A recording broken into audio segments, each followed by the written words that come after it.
Hello, everyone. Today we have the absolute pleasure of being joined by Stewart Beal, the President of Beal Capital. Stewart, how are you doing today? I'm doing excellent.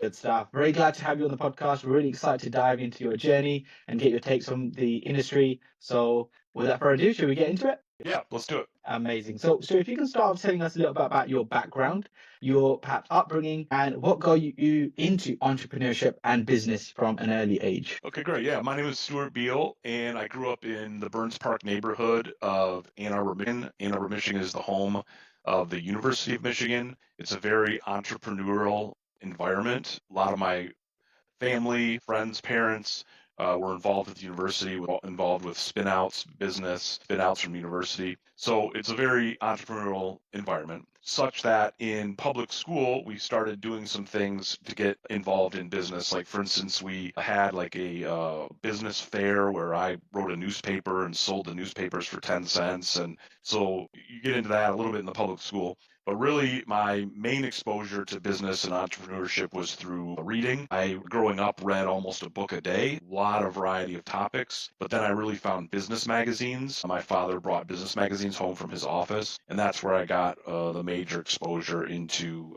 business and real estate. And this was in like 1995, 1994. And so that was before the internet, that was before crypto. And so when you would read the business magazines, there were two paths to wealth: building a big business and a real estate. And so I, wanted to focus on both. Amazing, amazing. That's a great journey.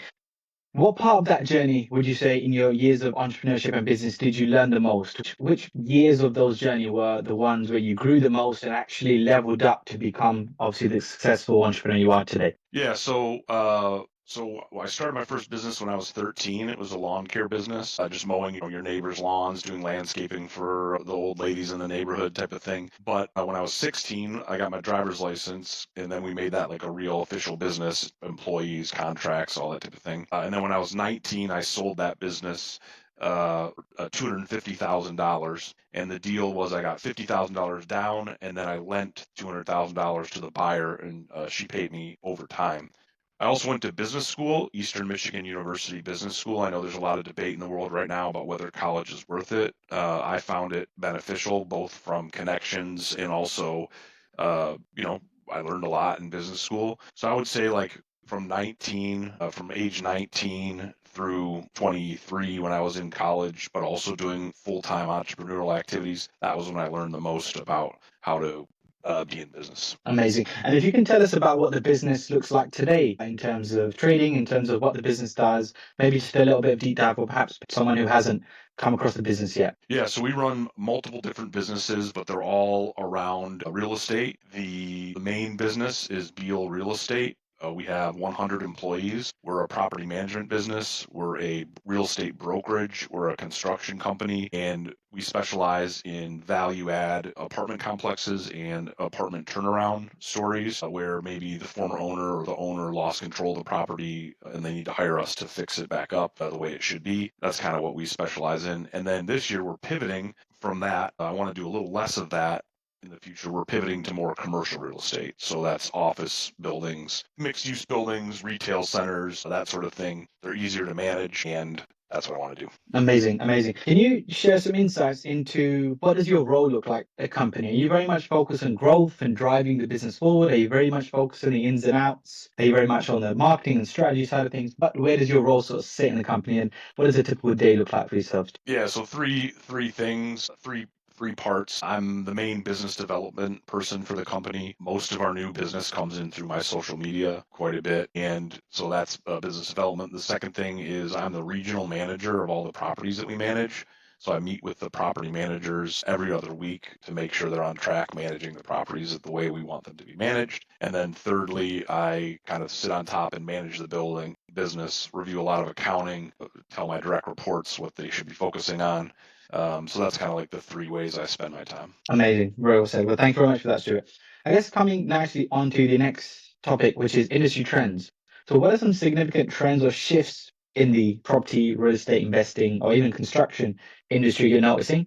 Do you see them panning out in a positive manner, or perhaps are you sort of seeing them navigating towards a negative direction? What's your overall take on the upcoming few months and years to come? Yeah, so we're talking right now on April 17th, 2025. I think that's important to say because a month from now, the business environment might be entirely different with Trump's policies and tariffs and everything that's going on. So it's a time of disruption right now. The main thing that I focus on in real estate is interest rates. And right now, interest rates are very high compared to the last 20 years. When I first got involved in real estate, interest rates were 5% for commercial real estate, but then they went down to as low as 3%, 3.2%, 3.4%, and now they're at like 7%. So that makes buying and selling real estate much more difficult because people's holding costs are much higher, but folks have not really lowered their prices. They're still thinking their real estate's worth a lot of money, and there's a lot of cash buyers out there proving them to be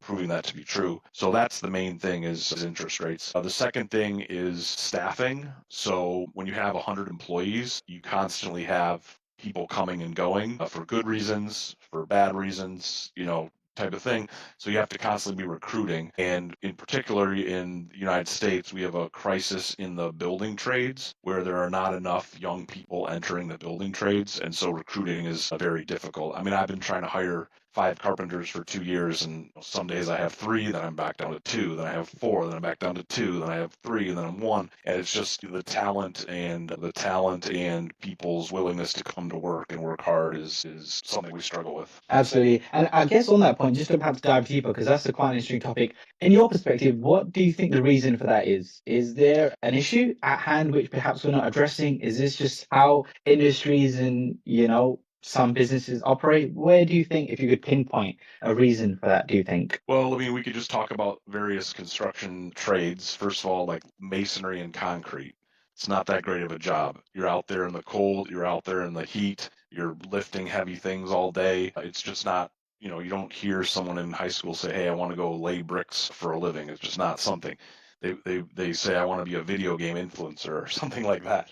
And so that's an example of a construction trade that's like very difficult to find good people. Carpentry is taught by usually they learn from their father or a family member, and so it's just not happening as much anymore. And it's just harder to find the younger people, and it's going to get tougher and tougher. Now that means wages are going up for people, so that's a good thing, and it should pull more people into the trades if the wages are going up, but there's just not enough people. Amazing. And now, when I speak to other business owners all over the world, a lot of them really struggle to navigate changes with interest rates, staffing, and things like that.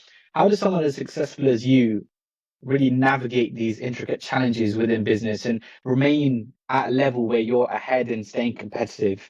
Is this something you willingly do and work on? Is this just a byproduct or the business over the years you've learned? How do you navigate these and how do you stay ahead within the competition? Yeah, so it's like an hour by hour thing on one hand, and then it's like a look forward and try to plan out a couple months ahead on the other hand, and then develop business strategies to go after the types of things that you want to do. So, for instance, we want to pivot our company away from what we call Class C properties in more difficult areas to Class B and Class A properties in and easier to manage areas, nicer areas. Now, that's a good concept in theory, but the reason we get hired all the time to manage tough properties is because they're tough. No one really calls and says, "Hey, can you manage this super easy to manage property for me?" So it's like we have this desire to shift, but how are we going to do that? And so we have to develop strategies, and how we're going to do that. And that's kind of how we have to navigate. But it's like an hour by hour thing.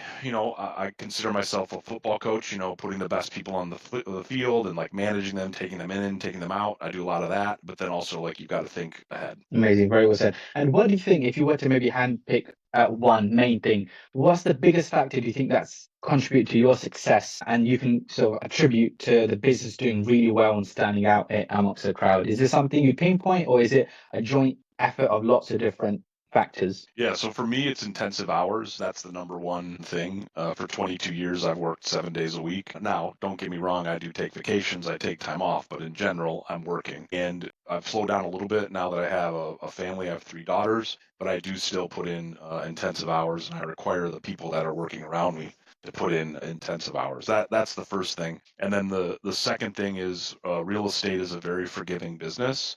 You can make mistakes in real estate, but they get covered up by time. and the 4 or 5 different powerful ways that real estate benefit the owner of real estate. For instance, if you opened, if you rented a space and opened a restaurant and put $300,000 of your own money into this restaurant, making it super nice, and you fail, you walk away with that with zero. Probably you walk away with negative because you probably owe credit cards and things like that. But in real estate, you can buy a piece of real estate, put in the wrong tenants, maybe mess up your renovation, go over budget. But then at the end of the day, you still own this real estate. And 4 or 5 years from now, the real estate's worth more than when you paid for it, even if you made some mistakes. And so that's why real estate is the way to go, in my opinion, in business, because it's a forgiving business. You can make mistakes and still be okay. Amazing. Very well said. Thank you for that, Stuart. Another trend I wanted to get your thoughts on is a massive trend that's blown up in the last 10, 15 years, is only going to get even bigger, social media and the power of social media. So what is your overall thoughts on social media? How has social media contributed to the success of your business? And what are some ways you're leveraging the power of social media to push and drive the business forward? Yeah, so I'm told that I'm very good at social media. A question I get a lot is, who does your social media? And I have to explain to them that I do all my own social media, with the exception of people that work for us send me pictures sometimes and some story ideas, and then I spin them into what you see on the internet. I would say we've gotten hundreds of customers from social media. It's a critical aspect of our business, and it's a great way to meet new people, and it's also a great way to see what other people are doing. The other day, I saw a real estate agent doing a narrated tour of a house that they had listed for sale. And I sent that to all of our real estate agents. And I said, look, guys, we need to be doing a lot more of this. Look how crappy this property is at the end of the day, but look how awesome it looks in this video with this guy narrating it. And so I learn a lot on social media too. And I get a lot of my news from social media.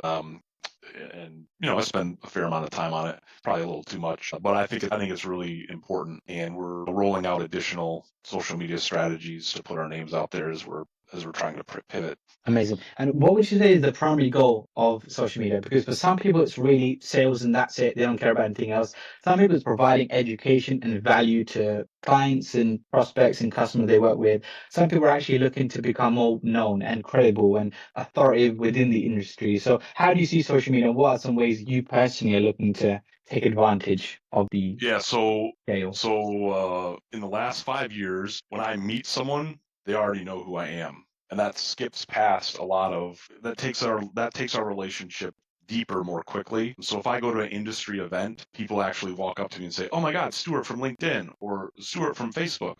And I'm like, "Yeah." So they already know what I'm about and who I am, and that's beneficial to get the relationship going. They already like me. I don't have to get them to like me. They already like me. The second thing is, property management is a very dirty business. Tenants lie on the social media about you. They attack you.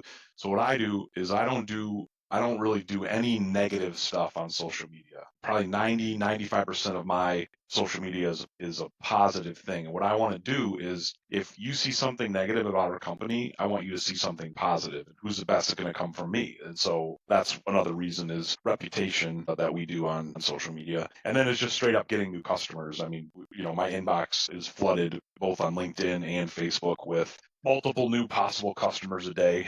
And it's also good for recruiting. Like, every single one of the real estate agents that works for our company was recruited through social media. Amazing, amazing. I guess that's what the power, because obviously to achieve the same results or perhaps achieve the same impact in spending or acquisition costs, you're looking at probably thousands and tens of thousands, but social media is free. And if you're able to utilize it in the right way, that's kind of how you actually take advantage of social media. And I'd say you've done that really well. Yeah, so people say, "Hey, I want to come work for you because of your social media." That happens all the time. Amazing, amazing. And a big trend, obviously, I guess a sub-trend on social media is founder-led content. A lot of people who perhaps would be sitting behind the office or behind logos and brands are actually coming out now, and saying, "Hey, I'm the owner of the company," or "This is my company and this is our standards and this is what we do." So is that something you're very much into, is presenting yourself? Because some people shy away. they don't really like to be on camera and present themselves, and but is that something you're really prone to and something you're really driving forward? People actually getting to know you for who you are, your values before the business, or would you say the business takes priority over you? I've been in well over 100 business articles. I've gotten many awards for business. People took an intense interest in my career because I was starting when I was 19. And so there were hundreds of articles published. So I've been dealing with that for quite some time. That was before social media. And as social media became more prevalent, I've kind of just done my own press releases on social media. I mean, I used to write press releases, sit down and write them.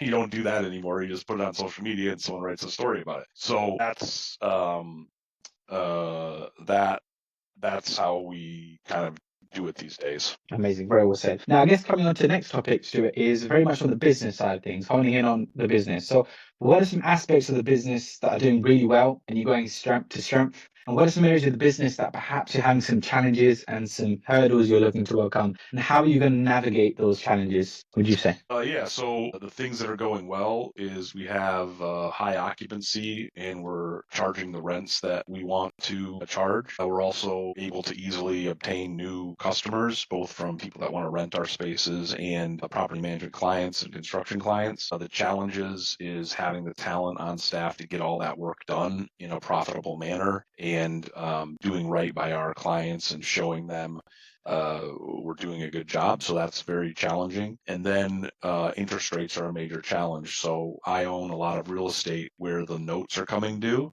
and you have to refinance them.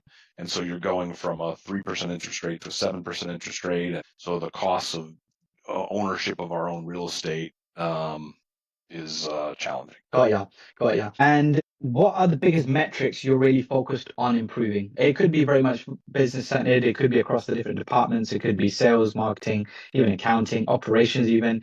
What are some metrics that you think, right, we're not doing as well as we'd hoped? These are the areas where we actually need to improve. Obviously, I know you mentioned staffing, but is there anything else very much business focused? Yeah, our business is occupancy driven, so we need to have our properties 90% plus occupied and collected. And so that's our main focus. Everything beyond that really falls in line as long as you've got your occupancy well in hand. And then it's keeping costs in check. I mean, to hire a carpenter is $40 an hour when it used to be $20 an hour. And so you have to be really careful with your costs. Got ya. And another trend, and matches quite well up with business, is the advancement of technology and even more so AI. So, what is your overall perspective on technology, AI? How has these advancing technologies actually helping the business to actually become more efficient, cost effective and profitable? And what are some ways perhaps you're looking to implement AI within the business and take advantage of these new technology? Yeah, so I used to spend hundreds of hours a year setting up appointments for people to see apartments. They would email and say, I want to see the apartment.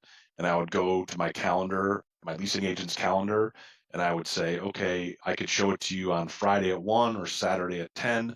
And they would respond saying, no, none of those don't wait for me. Can you do it Sunday at 1? And then I'd have to call the leasing agent and say, hey, can you do it Sunday at 1? She would say no. I'd go back and say, no, we can't do Sunday. How about Monday at 9? Hundreds of hours of that back and forth. So the main AI in our business is called Show Mojo. It's a very simple AI. All it does is it tells the people when our leasing agents are available, and then they just click and it puts it in the agent's calendar. So that saved hundreds of hours a year implementing that technology. We also, property managers spend hundreds of hours of years doing very simple things. If I'm managing 300 apartments and 100 people owe me money, I got to send 100 emails to those people saying, hey, pay your rent.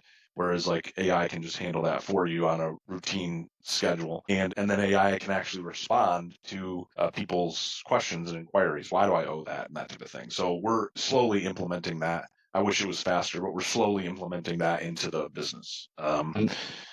So, probably 2-3 years from now, our software will, be able to answer 99% of the tenants' questions. They'll call them, they'll email them, they'll text them, like all automatically. Got ya. Now, what is your take on actually finding the right balance? Because nowadays, obviously, with the advancement in technology and AI, people still want that human touch. They still want to be able to feel as though they're being understood, heard, and there's still a human at the end of the phone. So, where do you lie in that equation of finding the balance? Are you very much focused on if AI can do it, it should, and it should be replacing humans to make things efficient? Are you very much on finding a balance, or do you still prefer that human touch and AI is much better in the back end? What is your touch, and how do you really find that balance, which other people really struggle with? Yeah, so like, you know, 20, 30 years ago, you wanted to figure something out, you would go to the library or you would call a friend and ask them for advice. Well, it's just way better to ask a simple question to Google and have their AI tell you exactly the answer in 2 seconds. I don't have to do, so that's very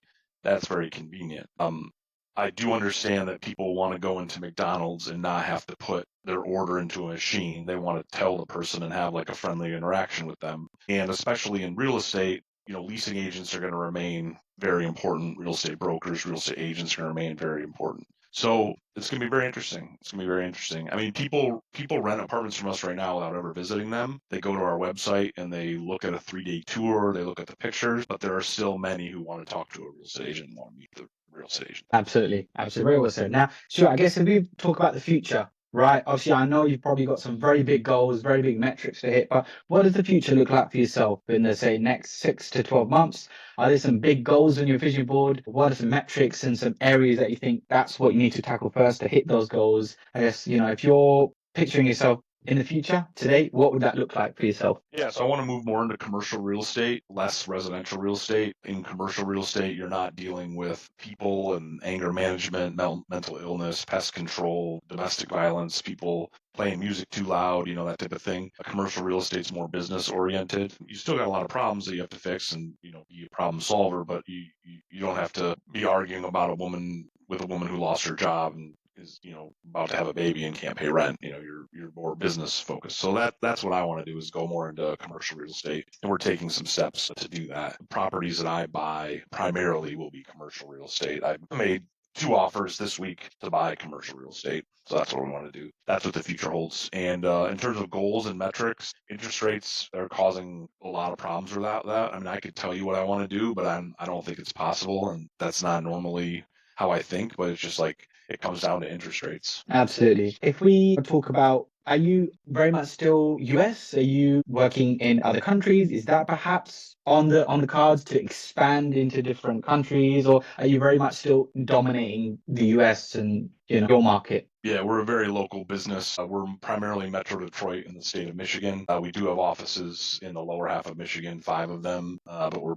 pretty focused, and we're actually like hyper focused in just the city in which I live, Ypsilanti, Michigan, which is next to Ann Arbor. That's where we do most of our business. And, I can leave my chair right now and walk to 100 properties that we manage. Like it's that local. Amazing. Amazing. Very well said. I guess Stuart, just finishing up on, what is the biggest piece of advice you've learned, or perhaps the biggest piece of advice you've had to learn the hard way, or you wish you knew when you started your journey, that could have perhaps 10x your business or change the trajectory of where you are now? Someone perhaps listening or early in their journey. Yeah, so I say make bold requests, and I'll give you 2 examples. Sure. When I was 13, I wanted to start a lawn care and landscaping business, and so I just called a successful lawn care and landscaping business, and I said, "Hey, can I get my parents to drive me over to your office? Can I just pick your brain?" And a 13-year-old calling this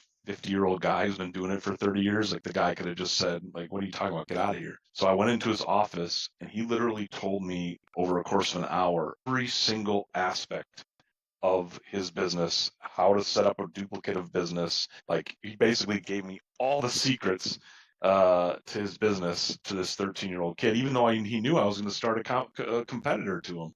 And so that was like an example of a bold request. And then when I was 19 and I wanted to get into real estate, I emailed the CEO of a company that manages 20,000 apartments. And I said, hey, I want to get into real estate. Can I come meet with you? And he responded within 10 minutes. Sure, come to my office. What are you doing later this afternoon? Like, oh my God. So I go over there and have an awesome meeting with him, and same thing, told me all the secrets to his success. So making bold requests is the number one thing. And I don't think, if I'd emailed 100 landscaping companies, maybe half would have said no, half would have said yes. I don't know. Maybe I just got lucky with the first guy, but I just picked the right guy. But just you don't know until you make the bold requests. Absolutely. I think you've got a strike of luck there with, speaking to big people and big entrepreneurs. So that's amazing. I think a similar story I do recall is Steve Jobs with HP. He did a similar thing, and he was very fortunate to be able to understand that thing. So I guess now, what would you say is the biggest contributor? Is that luck? Is it just brute determination to want to be successful? When what culminates that? Because not everyone can be as lucky. So do you think luck plays a part, or is it just sheer determination and willingness to do well? Yeah. So there's the saying, the harder I work, the luckier I get. That you need to keep in, that's probably very true. And then it's a numbers game. So, for instance, in the foreclosure crisis, I used to mail people letters asking them to sell me their properties for no money down. And I put out 1,000 of those letters, and probably like 20 people took me up on it. And so if I'd only mailed 100 letters, probably only 2 people would have taken me up on it. And if I mailed 10 letters, probably no one would have taken me up on it. So it's a very bold request. Give me your property. I'm going to pay you no money up front. And then I'm going to pay you monthly. It's a bold request, because most people are selling a property because they want money right now. So it's a bold request. And so, I made it over and over again, and people take you up on it. So it's like persistence, and the harder you work, the luckier you get. Amazing. Well, Stuart, thank you very much. I really appreciate that and really enjoyed myself on the podcast today. I'm sure a lot of people have really found a lot of value, a lot of key insights, and gotten to know yourself a lot better. Thank you very much. Any closing comments before we do wrap up? Anything you'd like to say? Obviously, your social media, everything will be in the description. But any closing comments for people listening at home? Yeah. So basically, the way I learn about business is reading. So if you want to tackle anything new in your life, whether you want to learn how to be healthy, if you want to learn how to cook, whether you want to start a business, it's all about reading books by people who have done it before. And that's how I got started, magazines and books. So that's what I always recommend. Is people ask me all the time, how do I start this type of business? I said, well, Google book about that, and you'll find a good book, and it'll tell you what to do. That's how you start. Absolutely. And I guess even nowadays, you can even ask AI and it might even give you a decent enough answer where you can. Oh, for sure. Yeah, It's for just sure. making it even easier, isn't it? For sure that it'll give you a very broad base of knowledge just right in ChatGPT or Google AI or whatever. Amazing. Well, Stuart, thank you very much. And thanks for everyone who has tuned in.